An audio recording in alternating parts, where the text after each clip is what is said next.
નમસ્કાર મિત્રો, હું આપનો લોક સાહિત્યકાર તથા હાસ્ય કલાકાર નરેન્દ્રસિંહ વાઘેલાના જય માતાજી. મિત્રો, મૂળ જોક્સની શૈલી ઉપર જઈએ અને મારી આ શૈલી આપ સૌને પસંદ આવતી હોય તો ચોક્કસ મારી ચેનલને લાઈક, શેર અને સબસ્ક્રાઈબ કરાવશો. મિત્રો, એક ભાઈ મિત્રો ખાવા બેઠો અને બરાબર એની સામે એની ઘરવાળી બેઠીને જમીન મકાનનું કરો એમ બોલી કે જમીન મકાનનું કરવાનું કે આ લે એ હું કહેવા જ કરતો હતો કે હવે કારખાનામાં કંઈ જામતું નથી. હવે કારખાનામાં જામતું નથી અને આ દલાલું ગાડીઓ લઈને ફરે. એની ઘરવાળી કે એ નહીં, મારી વાત તો સાંભળો. મકાન માલિક કહેતા હતા કે 2 દીમાં મકાન ખાલી કરો. એટલે જમીને મકાન જોવા જાઓ એમ કહેવા માગું છું. 2 દીમાં મકાન ખાલી કરો. અમારા ગામડે એક ભાઈએ જમીન વેચી છે ને એ બધા અહીંયા રહેવા આવવાના છે. એટલે જમીન મકાનનું કરો એટલે દલાલી કરવા નથી કહેતી. હમણાં કારખાનું હંકારો તમે તારો. એ ઓલા લોકો જે ગાડી લાવ્યા ને એની 10 એકર ઓછી કરીને વેચીને લાવ્યા છે. આપણે એ ધંધા નથી કરવાના. બાબા ગામની બહાર માલઢોરના વાડામાં બેઠા હતા અને ત્યાં કોઈએ જઈને કીધું કે બાબા આ 3 ટબા જેવા દીકરા, એટલે તમારે તો લીલા લહેર હશે. બાબા કે હું ખાખ લીલા લહેર હોય તો કે કેમ? તો 3 બાપાને કે જમીન વેચીને તમને ગામમાં કોઈને ન હોય એવું કરી દઈએ. એટલે કે હું પતરાના છાપરામાં બેઠો છું, એ ગામમાં ના હોય એવું મને કરી દીધું અને એ શહેરમાં વયા ગયા. એટલે શહેરમાં બાપુનગરમાં મકાન રાખ્યા. એટલે ઓલો દલાલ કે પણ એ તો સારું કર્યું ને બાબા, અમદાવાદની માલિકો મકાન રાખ્યા. એટલે કે તું ગયો તે જોયા એ મકાન? એટલે કે ના, પણ એ અમદાવાદની માલિકો મકાન રાખ્યા બાપુનગરમાં અને વિરમ ગામમાં વાવાઝોડું ને અહીંયા બખડ બખડ બખડ થતા હોય એ હું મકાન કહેવાય? એક બાપાને 4 દીકરા આવીને કે બાપા આપણે જમીન 10 એકર છે એ વેચી મારીએ અને કંઈક સારો પ્લાન કરીને ફેક્ટરી કારખાનું કરીએ. એટલે બાબા કે બેહો મારી પાસે. જો જમીન હશે તો ખેડી ખાવા થશે અને 4 પેઢી 40 પેઢી સુધી હાલશે. અને કદાચ તમે વેચી અને 4 કરોડ કે 5 કરોડ આવશે ને એ તમારી પાસે રહે નહીં, પૈસો વેડફાઈ જાય. અને મિલકત હશે તો ખેડી ખાવા થશે. અને 4 દીકરા પગે લાગી ગયા હતા અને એટલું બોલે કે બાપા ખરેખર તમે અમારી આંખી ઉઘાડી દીધી હો. આ ઉંમરવાળાનો એક તજુર્બો બોલતો હોય છે. એક શેઠ બાપુ પાસે ગયા અને કે બાપુ જોઈ લો બાપુ, હું તમારા જેવો લાગુ છું? એટલે બાપુ કે થોડોક ફેર છે. પછી ગીરે જઈને સાફો બાંધી આવ્યો અને કે જોઈ લો બાપુ, હવે તો તમારા જેવો લાગુ છું ને? બાપુ કે હજી થોડોક ફેર છે. પાછો ગીરી ગયો ને તલવાર હાથમાં લેતો આવ્યો ને કે બાપુ હવે જુઓ, આંખી કાઢીને કે હવે તમારા જેવો લાગુ છું ને?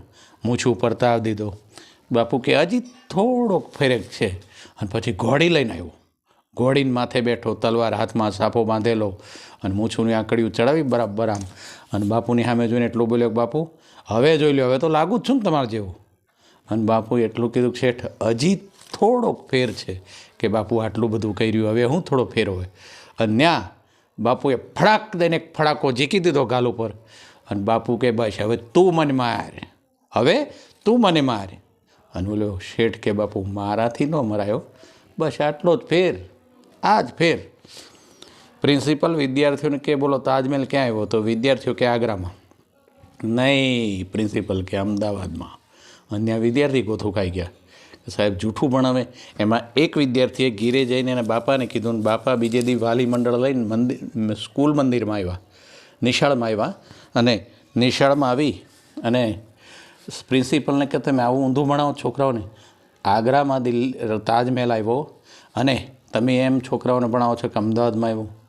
એટલે પ્રિન્સિપલે કીધું બધા વાલીઓ ધ્યાનથી સાંભળો, તમારા દરેક વિદ્યાર્થીની પૂરેપૂરી ફી જમા નહીં કરાવો ત્યાં સુધી હું તાજમહેલનું રોકાણ અમદાવાદમાં જ રહેવા દઈશ, આગ્રા સુધી નહીં જવા દઉં.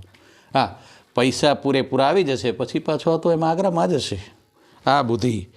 એક જણો આયુષ્ય ઉંમર વધારવાનું પુસ્તક લઈ આવ્યો અને ઉતાવળ હતી એટલે એની ઘરવાળાને દીધું કે આ પુસ્તક. એટલે ઓલી કે શું છે આ? તો કે આ ઉંમર આયુષ્ય વધારવાનું પુસ્તક છે, એટલે હું નવરો પડીશ એટલે વાંચીશ. એની પત્નીએ એ મૂકી દીધું અને અઠવાડિયા પછી એની પત્ની પિયર ગઈ. પત્ની પિયર ગઈ ને એક દી એ નવરો હતો એટલે એણે ઓલું પુસ્તક ગોઈત્યું ઘરમાં, પણ કબાટ ફેને પણ મળ્યું નહીં. એટલે એણે એની પત્નીને મોબાઈલ કર્યો કે હલો, ફ્રી છે, વાત થાય એમ છે? તો કે હાજી બોલો. તો કે ઓલું પુસ્તક મેં તને દીધું હતું ઉંમર વધારવાનું, આયુષ્ય વધારવાનું, એ ક્યાં મૂક્યું છે? મેં ગોઈતું ઘરમાં, આજે હું નવરો છું ને વાંચું છું પણ મળતું નથી.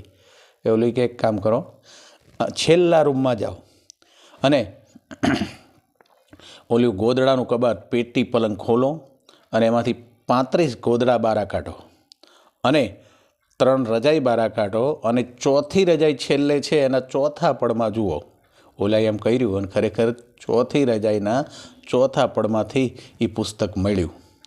એટલે ઓલાએ કીધું હા મળી ગયું પુસ્તક તો, પણ એમાં આટલું બધું ઊંડું અંતરવાની ક્યાં જરૂર હતી?